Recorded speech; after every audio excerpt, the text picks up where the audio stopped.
ሰዎች ወዲያውኑ እንዲወዱህ የሚያደርጉ 7 ሚስጥራዊ የሳይኮሎጂ ዘዴዎች። ሰዎች ጋር ባለ ግንኙነት ተጽዕኖ ፈጣሪና ተወዳጅ መሆን ትፈልጋለህ? በዚህ ቪዲዮ ውስጥ በማንኛውም ማህበራዊ ግንኙነት ውስጥ ተቀባይነትን የሚጨምሩና ሰዎች ወዲያውኑ እንዲወዱህ የሚያደርጉ 7 ሳይንሳዊ የሳይኮሎጂ ዘዴዎችን እናያለን። ብዙዎቻችን አዳዲስ ሰዎች ጋር ስንገናኝ ምን ማለት እንዳለብን ወይም እንዴት መቅረብ እንዳለብን ግራ ይገባናል። አንዳንድ ሰዎች ጋር ስትገናኝ ገና በደቂቃዎች ውስጥ የመወደድ ልዩ ችሎታ ያላቸው ይመስልሃል? ካሪዝማ ተፈጥሯዊ ስጦታ ብቻ ይመስልሃል? ተሳስተሃል።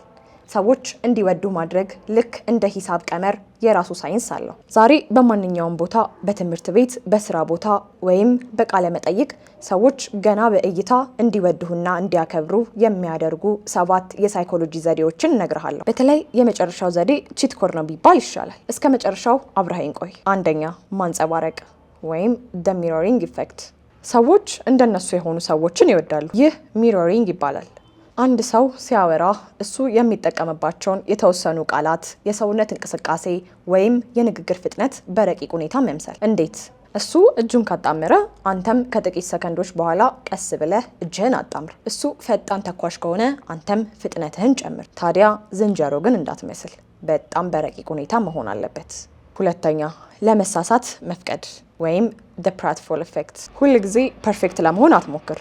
ሳይኮሎጂ ምን ይላል መሰላችሁ? በጣም ጎበዝ ሆኖ ሳለ አልፎ አልፎ ስህተት የሚሰራ ሰው ስህተት ከማይሰራ ሰው ይልቅ በሰዎች ዘንድ ይወደዳል። ለምሳሌ ከዚህ በፊት የተሳሳትከውን ስህተት ለሰዎች በፈገግታ መናገር። ይህ ሰው መሆንህን ያሳያል። ሰዎች ደግሞ የሚመርጡት ይህንኑ ነው።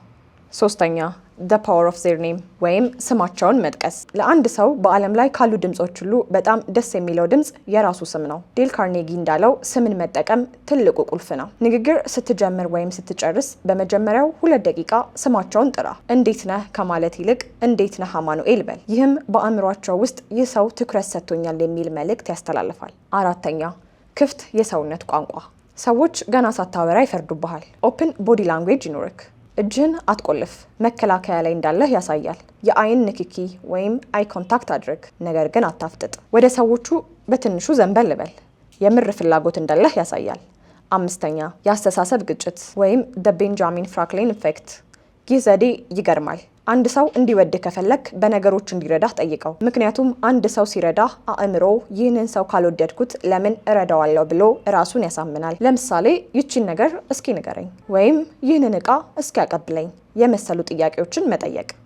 ስድስተኛ፣ ማድነቅ ወይም ጄኒዩን ኮምፕሊመንት። ሰዎች ስለ ራሳቸው ማውራት ይወዳሉ። አንተ ደግሞ ስላላቸው ጥሩ ነገር ንገራቸው። ነገር ግን ቆንጆ ነህ፣ ቆንጆ ነሽ የሚል የተለመደ አድናቆት ሳይሆን ጥረታቸውን አድንቅ፣ ማንነታቸውን አድንቅ። ይህንን ነገር እንዴት እንዲያሳምረ ሰራኸው እንጂ የሰራኸው ያምራል አትበለው። ሰዎች እውቀታቸውን ሲያካፍሉ ደስታ ይሰማቸዋል። ሰባተኛ፣ አጠቃላይ ግምት ወይም the halo effect። ይህ የመጨረሻውና ዋናው ነው። በራስ መተማመን። በአንድ ነገር ላይ ጎበዝ ወይም በራስ የምትተማመን ከሆንክ ሰዎች በሌላውም ነገር ጎበዝ እንደሆንክ አድርገው ያስባሉ። ልብስህን አጽዳ፣ ቆም ብለህ ተራመድ፣ በራስህ ተመካ። እነዚህ ዘዴዎች ሰዎች አንተን እንዲወዱ መንገድ ይከፍታሉ እንጂ ያንተን ማንነት አይቀይሩም። ዋናው ነገር ሰው መሆንህ ነው። ከነዚህ 7 ዘዴዎች ውስጥ ነገ የትኛውን ትሞክረዋለህ? በኮሜንት ንገረኝ። ቪዲዮውን ከወደዳችሁት ላይክ እና ሰብስክራይብ በማድረግ የቤተሰባችን አባል ሁኑ። ጓደኞቻችሁ ሼር አድርጉ። በሚቀጥለው ቪዲዮ እስከምንገናኝ በራስ መተማመናችሁ ይጨምር። ቻው።